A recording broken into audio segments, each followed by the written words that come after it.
I connected to my wife's car Bluetooth by accident and heard, "Lol, his kid isn't even his. The DNA test would destroy him." My blood boiled, but I controlled myself. I still drove the kids to school every day. 5 days later, she regretted everything she said. Hey everyone, before we dive in, I have a quick favor to ask. If you enjoy content like this, please hit the subscribe button. It's free, supports the channel, and ensures you never miss out on amazing videos. Alright, let's get started. So I, 34M, have been with my wife Maria, 32F, for almost 10 years, married for 8.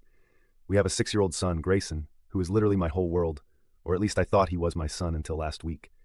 I'm still processing everything, so sorry if this comes out jumbled. My brain is just, not great right now. It was just a regular Tuesday, nothing special. I was on lunch break, scrolling through Reddit, LOL ironic now, and wanted to call Maria to ask if she could pick up some stuff for dinner. She was supposed to be having lunch with her friend Vivian. They do this weekly thing at this overpriced sandwich place that Maria loved, whatever. So I hit her contact on my phone and it starts connecting, but instead of ringing, I'm suddenly hearing voices. Took me a second, but I realized my phone had connected to her car's Bluetooth. This happens sometimes when she's in range and the call automatically routes there. She must have been sitting in the parking lot or something. And then I heard it, Vivian's voice, clear as day. "Lol, his kid isn't even his. The DNA test would destroy him." I literally froze, sandwich halfway to my mouth, not breathing, the whole 9 yards. At first, I thought maybe they were talking about someone else. Had to be talking about someone else. Then Maria laughed, that specific laugh she does when something is both funny and scandalous to her, and she goes, "I know, right?" Sometimes when Thomas is playing with Grayson or helping him with homework, I just have to leave the room. It's too much. My heart stopped. Vivian asked how she's kept it secret for so long, and Maria just started bragging about it. How Daman, her boss by the way, and her had this intense connection 6.5 years ago during a work conference in Chicago. How she was going to leave me for him, but then found out she was pregnant. How Daman wasn't ready to step up, so she just let me believe Grayson was mine the whole time. I'm hearing this. My hands are shaking so bad I dropped my phone. Didn't even notice the screen cracked. Like, who even cares about a cracked screen when your entire life is shattered? And then, Maria says Thomas would never question. He's so clueless. Plus, he's obsessed with Grayson and thinks he looks just like his dad. More laughter. I hung up. Couldn't listen anymore. At that moment, I swear I almost drove straight to that sandwich place to confront her. Was legit sitting in my car, hands gripping the steering wheel so tight my knuckles were white. I've never been so angry in my life. But something stopped me. Call it self-preservation or whatever. So I took 3 deep breaths, thanks, crappy workplace stress management seminar, and decided I'm not going to lose it. Not yet. This needs to be calculated. I called in sick for the rest of the day, told my supervisor I had food poisoning or something. Drove around for like 2 hours just thinking. The whole time, my phone was blowing up with notifications, group chats, emails, whatever, but I couldn't focus on any of that crap. When I finally got my head somewhat straight, I called an old buddy from high school, Jackin, who's now a lawyer. Didn't give details, just asked for a recommendation for someone who handles family issues. He must have heard something in my voice because he squeezed me in that same afternoon. The lawyer laid out my options. Divorce in our state is no fault, but infidelity can impact asset division sometimes. He told me to start gathering evidence, securing finances, all that practical stuff that seems so freaking impossible when your brain is on fire. But that's exactly what I did. I went home that night and somehow, acted normal. Made dinner with Maria, helped Grayson with his spelling homework, watched some stupid reality show on Netflix with her curled up next to me on the couch. All while feeling like I was going to puke or scream or both. The next few days were the same. Wake up, make breakfast, kiss Maria goodbye, drive Grayson to school. Those drives killed me.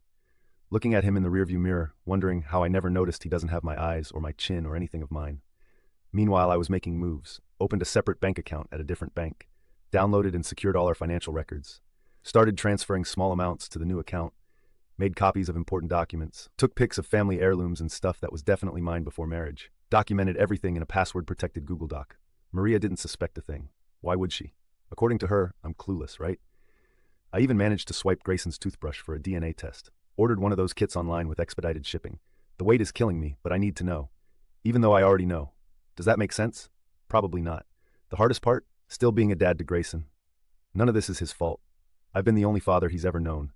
When he asks me to read him a story at night or wants to show me his new Minecraft build, I still do it. Still love him. That part hasn't changed. Which makes everything else so much more complicated.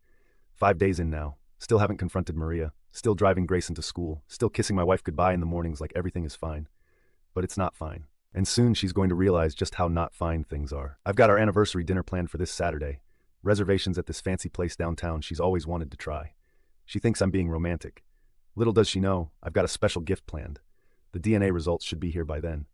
I'm not usually the type for revenge. Always thought I was better than that. But hearing her laugh about how she's been lying to me for 6 years about something this huge, yeah, this isn't over. Not by a long shot. We'll update after Saturday. Wish me luck, Reddit. Update. First of all, thank you all for the support on my last post. Never expected thousands of people to care about my train wreck of a life, but here we are. Sorry it took me a few days to update. Been kind of busy burning my life to the ground in the best possible way. So where was I? Right, the anniversary dinner. But let me back up a bit. Those 3 days between my last post and Saturday were the longest of my freaking life. I woke up next to Maria every morning feeling like I was suffocating, watching her get ready for work, all smiles and kisses, while I knew she was going to spend the day with the dude who actually fathered my son. Pure torture. The DNA test arrived Wednesday afternoon. I was WFH that day and practically tackled the delivery guy. Maria was at work, so I had privacy to open it. Took me like 20 minutes to actually break the seal, though. Kept pacing around our kitchen staring at the envelope like it was going to bite me. Results were exactly what I expected. 0% chance I was Grayson's biological father. Still felt like getting hit by a truck, though, like I knew, but now I knew. Spent an hour sitting on the bathroom floor just breathing. Then I got my stuff together and finalized the plan. Thursday morning, I met with Jackin, lawyer buddy again. Showed him the results and he helped me get all my ducks in a row. Legal stuff is boring, but basically I'd already moved about 60% of our savings to my new account, had copies of everything we owned together, changed passwords on all my personal accounts, had paperwork ready for filing first thing Monday morning. Friday, I contacted Damon's wife Malia through Facebook. Never met her before, but her profile was public and I figured she deserved to know too. Sent her a message saying I had important information about her husband and my wife. She read it right away but didn't respond. Whatever. Ball in her court. Saturday morning. Anniversary. Maria was all giggly and thinking I was being Mr. Romance. She went for a mani-pedi, charged to our credit card naturally, while I finished preparations. Put the DNA results in an anniversary card, along with screenshots of text messages between her and Damon I'd found on our shared iPad. Pro tip, when you're cheating, maybe don't use the family iPad that syncs messages. SMH. Dinner was at 7 at this fancy Italian place downtown. Reservations made weeks ago before I knew my life was a lie. The irony. I got there 15 minutes early, nervous AF, kept checking my phone every 30 seconds. The waitress probably thought I was being stood up or something. Then Maria walked in. Not going to lie, she looked amazing. Red dress, hair done, the works. For a split second, just a split second, I almost felt bad about what was about to happen. Almost. She sat down, all excited, talking about how she couldn't believe I remembered this was the restaurant she'd been wanting to try. Ordered some fancy wine I can't pronounce. Was being extra touchy, hand on my arm, playing footsie under the table. The whole time, I'm just nodding, smiling, dying inside. So we order our food, appetizers come. She's taking pics for her Instagram. Gotta keep up appearances, right? Then she asks if I got her anything. Says it with this little pout that used to be cute but now made me want to flip the table. That's when I pulled out the envelope. Nice blue one with happy anniversary in silver letters. Real classy. Maria's face lit up. She was expecting jewelry or something. Opens it. A bunch of papers fall out. She looks confused for a second, then starts reading. I wish I had a camera for what happened next. Like her face literally went through the 5 stages of grief in about 10 seconds. Confusion, shock, denial, anger, then this weird blank look. She whispered that she could explain, that it wasn't what it looked like, that she'd made a mistake, but it was just once, a long time ago. I just sat there, didn't say a word, let her dig the hole deep. Then she got loud, started saying I violated her privacy, that I had no right to snoop through her things or get a DNA test without permission, that I was trying to humiliate her. That's when I finally spoke up. Told her I didn't snoop. She and Vivian broadcasted it over Bluetooth. Her face went white. Told her I'd already spoken to Jackin, that I'd moved most of our money, that divorce papers were ready to file Monday morning, that Malia knew everything. The restaurant was packed, people were staring, the waiter was hovering awkwardly nearby, clearly not wanting to approach our table. Maria started crying, not cute movie tears, ugly mascara running, nose dripping crying, begging me not to do this, saying she loved me, that Grayson needed his father, that we could work it out. I just asked her one question, why? Her answer was so pathetic, it's almost funny. Said she and Damon had this connection, but he wasn't reliable. That she knew I'd be a good father. That she convinced herself it was better for everyone this way. Better for everyone, except me. Anyway, I paid for my half of the bill. Left her to cover her half. Petty, I know, but satisfying. And walked out. She followed me to the parking lot, still crying and making a scene. People were recording on their phones, which just made her more hysterical. I got in my car, rolled down the window, and told her I'd be back tomorrow to get my stuff. That she should tell Grayson I had to go away for work for a few days, until I figured out how to explain things. The rest of the night is kind of a blur. I checked into a hotel downtown. Maria called me 57 times. 57 left 29 voicemails, each more desperate than the last. She sent over 100 texts, ranging from begging to threatening to more begging. Sunday morning she was still at it, now saying she'd take Grayson away if I didn't come home, that I was abandoning my family, that she'd make sure everyone knew what an asshole I was. I finally texted back, check your email. I'd sent her screenshots of her conversation with Vivian, plus the DNA results, plus pictures of her and Damien from a work event looking very cozy. Told her if she wanted to play dirty, I had more ammunition than she could imagine. Radio silence after. Around noon, my mom called. Maria had called her crying, saying we'd had a fight and I'd walked out. My mom knew something was up because I never walk out during arguments. I'm more of a let's talk this out guy. Told my mom the basics. She went from shocked to furious in about 3 seconds. Said she was coming over to help me get my stuff. Had to talk her out of showing up at our house with a baseball bat. My buddy Derek let me crash at his place for a few days while I looked for an apartment. Got one lined up starting next week. Nothing fancy, but it takes pets. Always wanted a dog. Monday morning, Jackson filed the papers. Maria was served at work. According to mutual friends, she had a complete meltdown. Got sent home early. Tuesday, I finally saw Grayson. Hardest conversation of my life. Trying to explain to a 6-year-old why Daddy wasn't living at home anymore without telling him the real reason. He cried. I cried in private. Promised him nothing would change between us, that I'd still take him to soccer and help with homework and all that dad stuff. Wednesday, got a text from Malia. She and Damien were taking a break while they figured things out. She asked to meet for coffee sometime, said she had a question. Haven't responded yet. Too much on my plate today. Maria's mom called me. Sweet lady who never liked how Maria treated me, said she was disappointed but not surprised. Said Maria had always been selfish, even as a kid. Asked if she could still see Grayson sometimes. Told her, of course. None of this family drama is his fault. So, that's where things stand. Maria's reputation is in shambles. Her work situation is awkward AF. I'm staying with Derek until my apartment is ready, trying to maintain normalcy for Grayson. Oh, and Vivian. Apparently she's been radio silent, deleted her Instagram and everything. Guess having your bestie life implode because of your big mouth is kind of awkward. Don't really know what else to say, still processing everything. Some moments I feel weirdly free, others I'm just sad for what could have been. We'll update again when there's more to tell. Thanks again for all the support. Internet strangers can be pretty cool sometimes. Edit, holy crap, this blew up again. No, I don't have screenshots to share. That would be messed up. Yes, I'm still seeing Grayson regularly. No, I don't hate him. He's innocent and all. Yes, I got tested for STDs, all clear. Stop asking about Malia. Nothing happening there. TLDR, confronted cheating wife with DNA results at our anniversary dinner. Public meltdown ensued. Divorce in progress. Trying to stay a good dad to Grayson despite everything. Final update. Hey Reddit, been a minute since my last update. Not going to lie. Part of me wanted to just disappear and never think about this again. But I promised an update, so here it is. 5 months since D-Day. That's what I call the anniversary dinner from hell now. And my life is different. Not perfect, not even great some days, but different in ways I needed. So I was unpacking some boxes in my new place last weekend. Yeah, still unpacking after 3 months here, and found this old photo album from when Grayson was a baby. Sat on the floor for like 2 hours just flipping through it. Weird feeling looking at pics of me holding him in the hospital, all proud and knowing what I know now. But you know what was even weirder? I still felt like his dad. DNA test be damned. That's my kid. Anyway, a lot has happened since my last post, so let me try to get it all down. First, the divorce finalized last month, which is apparently super fast for our state. Judge took one look at the evidence and basically told Maria she could accept the terms or make things difficult and probably get less. She took the deal. I got primary custody of Grayson, huge win. Kept my car and retirement accounts and only had to give her 30% of our savings instead of 50%. The house is being sold, closing next week actually, and we split that money. My lawyer Jackson says I got lucky with the judge, who apparently had zero tolerance for cheaters. The custody thing was the biggest surprise. Maria didn't even fight that hard for it. My mom, Gladys, thinks it's because Maria knows she can't handle Grayson full-time with her life falling apart. But still, kind of hurts to know she'd give up that easily. Speaking of Maria's life falling apart, yeah, it's not pretty. After her public meltdown at the restaurant, which BTW ended up on TikTok because of course some teenager filmed it, things went downhill fast. Damien fired her to save his own marriage, so she lost her job.